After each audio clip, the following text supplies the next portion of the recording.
In a recent video, I talked about how I dissolved the filler in my face, specifically in this area, and I got a few questions about why I did that, so I thought this is a good opportunity to have a little chat.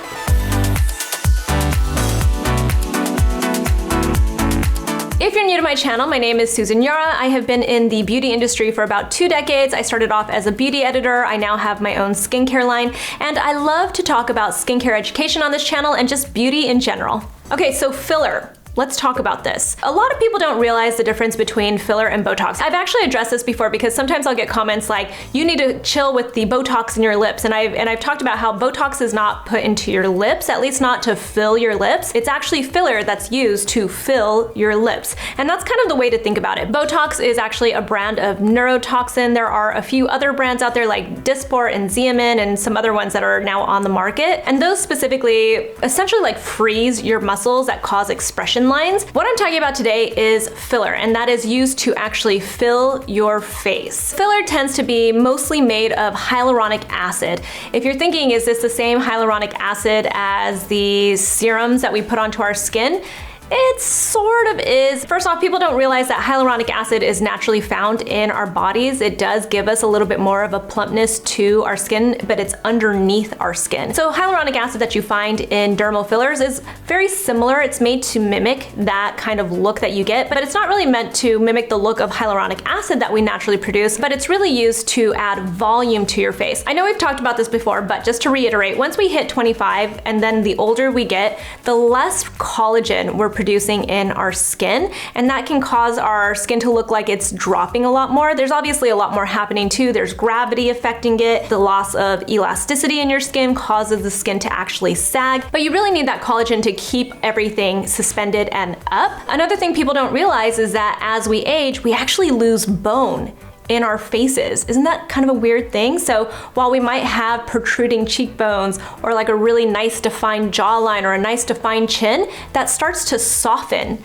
as we age. So sometimes fillers are used to replace the collagen loss, that volume that you get, or even the bone loss. Another reason why people might use filler in their face is to help create different types of shading and shadows. So if you have dark circles, for instance, one of the reasons why you might have dark circles is because of the way that your eyes are set. So if they're deep set, it might look like you've got deeper, darker circles because of that. So if you add a little bit of volume underneath your eyes, it can help push the skin up a little bit, and it makes the dark circles look a little less defined because of that. It's kind of like putting concealer in this certain area. You can also use filler to help smooth out areas. Like if you have a small bump on your nose, you can use it there to help smooth it out. You just have to remember you're adding volume, so it's essentially making your nose look a little bit larger. You can also use it in a way that I love to use it, and that is to make your lips look a little bit larger. I have filler in my lips. I'm not gonna ever get rid of it. I absolutely love it, and it has changed my life and my look. And then another reason why somebody might want to have filler in their face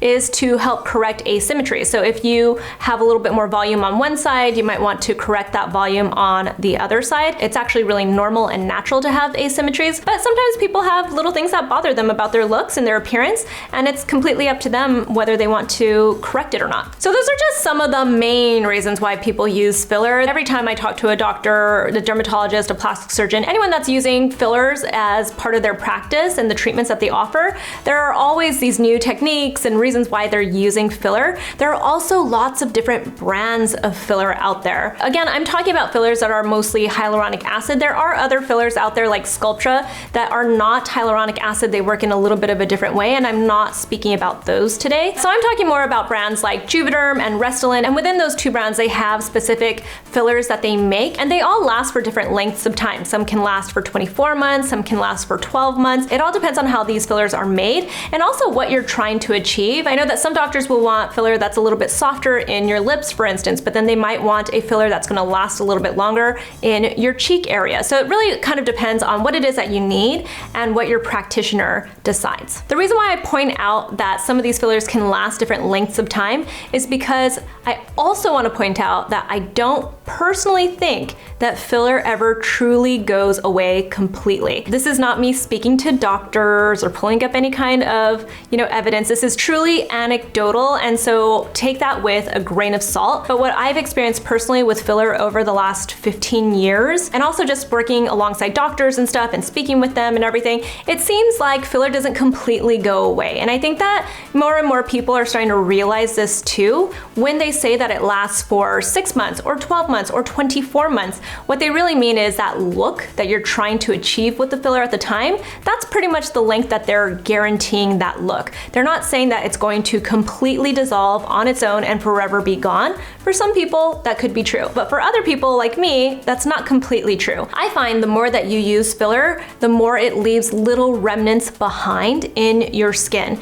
And that's one of the main reasons why I decided to dissolve my filler. Specifically again, in this area, because we all know I have filler in my lips and it's not going anywhere. The reason why I decided to dissolve my filler is because it was really old. You guys know, because I talk about it all the time, it's a big part of my life. I had babies the last few years. So during pregnancy and breastfeeding and stuff, you're not really supposed to be doing treatments like filler and Botox. So I really wasn't getting filler done regularly in those last few years. I assumed it would just completely go away in my face once I stopped doing it. So about 5 years ago, maybe even a little bit longer than that, it was really trendy. It still is. It was really trendy though to get tear trough filler. So that's the under eye filler. It's one of those things where, I highly recommend you go see a board certified dermatologist or a plastic surgeon or, like a nurse practitioner, somebody that really has a lot of experience. So back to my story, a few years ago, it started to become very trendy to do tear trough filler. Again, it's been done before. It was done before that. It's still being done now.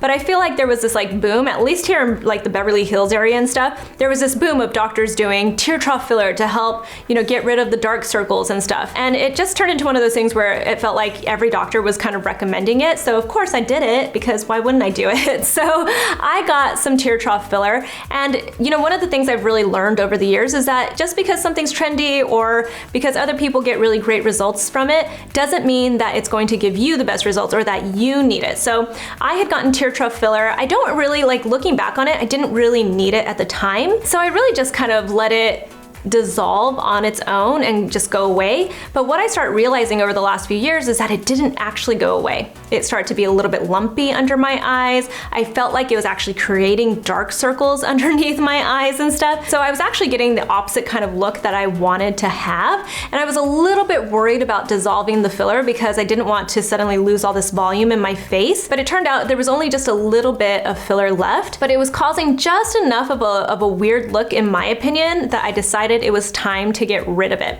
And when I say dissolve my filler, I mean, truly, people think because they've seen botched jobs or, people who have just truly overdone it with their filler. I think people sometimes think that when you get filler put into your face, you're putting a lot of stuff into your face. You must be putting lots and lots and lots of volume into your skin. But usually it's not as much as people would think. There was actually this Instagram clip that our friend, Dr. DHIR, he's a board certified facial plastic surgeon here in Beverly Hills, California. He actually showed how much filler is in one syringe by just putting some water into the syringe. It's only 1 milliliter of filler in each syringe. And he poured it into a little bowl, and you could see it was barely anything. And usually one syringe can be dispersed all throughout the face too. So you're really usually only getting a very small amount of filler in different areas of your face. But it's amazing how much of a difference that little bit of filler can do. So when I say I had little bits of filler that had never gone away, it was so minimal that I don't think a lot of people noticed it,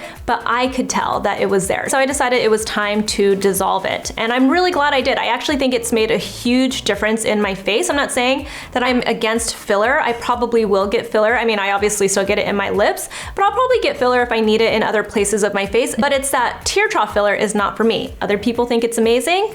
It's not necessarily what I need. And even talking to some of my close friends who are dermatologists and plastic surgeons, they all agree. it's not something that I need in my face, so I decided to get rid of it. Other reasons why people might want to dissolve their filler are for very similar reasons like that, but it might be because they're just doing it over and over again. So if you find that you're getting filler in one specific area, let's say tear trough or even your lips, if you're getting it done over and over and over again and a few years pass, you might find that it's looking a little bit weird because you do have the old filler in there and it's starting to become uneven looking. A lot of doctors can work around that, but sometimes it's just easier to start from zero again and just start with a clean slate. So you might have a doctor recommend that they dissolve your filler first and then go in with a whole new fresh set of filler for you. Another reason why you might want to dissolve your filler is because filler can also travel. This is something that I think is starting to become a little bit more prevalent in that, I think as like more techniques are starting to be used and, people are starting to experiment more with where they put filler, I think they're starting to realize that it does actually travel. It does move to certain areas of your face. This is not something to sound like it's scary or anything like that. It can just change the way that it looks. Something very common that we'll see sometimes with like lip filler, for instance, is that it can sometimes travel above the lip line or below the lip line. I think it tends to be more above the lip line. So you might see it travel there and your doctor or practitioner might decide to go ahead and dissolve that filler and then start from zero again to just kind of get a whole new fresh look and stop it from traveling. That also means that they're probably going to change up the technique on you. That way it doesn't cause it to travel again. That said, techniques also change over time. I think, something that's also happening with filler is that as we've seen more and more results and tried more and more techniques and stuff, doctors are really, sharing a lot of information and stuff. So they're starting to learn better techniques or starting to place filler in different areas of the face. And I think when they start to learn those techniques, they don't want to go back to using their old techniques because now they know the better ones, right? And it's kind of one of the luxuries of time is that everything just gets better and we learn more about what effects you get from specific treatments like filler. And then again, there are also new types of filler that get put out onto the market. What you might find is that you react better to specific fillers over other ones. You might find that you're actually a little bit sensitive to one type of filler and not to another. I have had a friend who, for instance, whenever she got allergies, her filler would swell up in her cheeks because it would become inflamed and then it would go away and be totally fine. So what her doctor did was just completely dissolve that filler and then just put in a whole different type of filler into her face in the same exact area, and she never had the issue again. And when I say again, different type, it's still hyaluronic acid based, it's just formulated a little bit differently. And then another reason why you might want to dissolve your filler is you just might not like the look of it. You might not like the results. Now that I know I don't need tear trough filler, if I were to get it done now, I would probably look at myself and think, I don't think it looks good. I think I looked better the other way. And sometimes that can happen. The great thing about filler, hyaluronic acid based filler, is that you can dissolve it. That's truly, it's like the best thing about filler is that you can actually take a step back and go, nah, I don't like it. It's definitely an expensive mistake to make, but it's great that you have that option. It's very non-committal in some ways. So you're probably wondering, how do you dissolve filler? It sounds like it would be scary and kind of weird to do that, but it's actually a fairly easy process. So one thing to know is that your body naturally metabolizes the hyaluronic acid based filler. So it just starts to kind of dissolve on its own. Again, in my opinion, it doesn't completely 100% go away. You always get some weird kind of remnant left from your filler and it lasts for years and years and years. But if you really want it to completely dissolve, you go to your doctor or your practitioner and you have them inject something called hyaluronidase into your skin in the area where you have the filler. And that is essentially an enzyme that breaks down the filler, the hyaluronic acid based filler specifically. Once they inject it, it essentially starts working right away, but most doctors that I know will make you wait about a week or two to truly see the difference that it makes. Sometimes I've heard people say that they've had to have it injected into their skin several times to truly make their filler go away. These are people who have probably had filler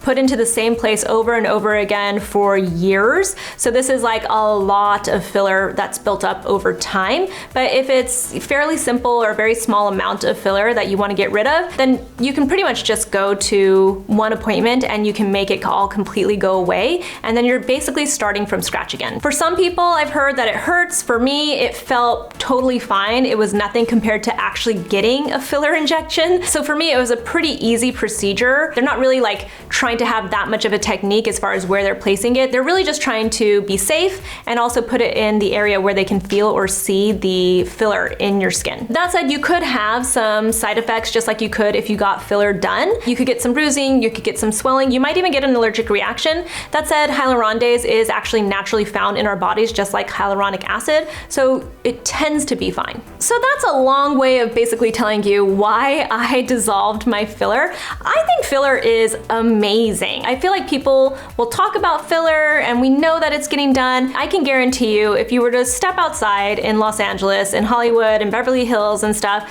most celebrities have filler in their face. It's definitely a tool that gets utilized all the time, and if it's done right, it really is an amazing treatment to have for your face, just to look refreshed or even just look like a different person in the case of my lips. It's really one of those treatments where just a little amount can go such a long way. It just has to be done right, and it has to be the right type of filler for you. Feel free to ask me any questions about filler or share your stories in the comments below. You can find me on Instagram. I'm at Susan Yara, and I'll talk to you guys soon.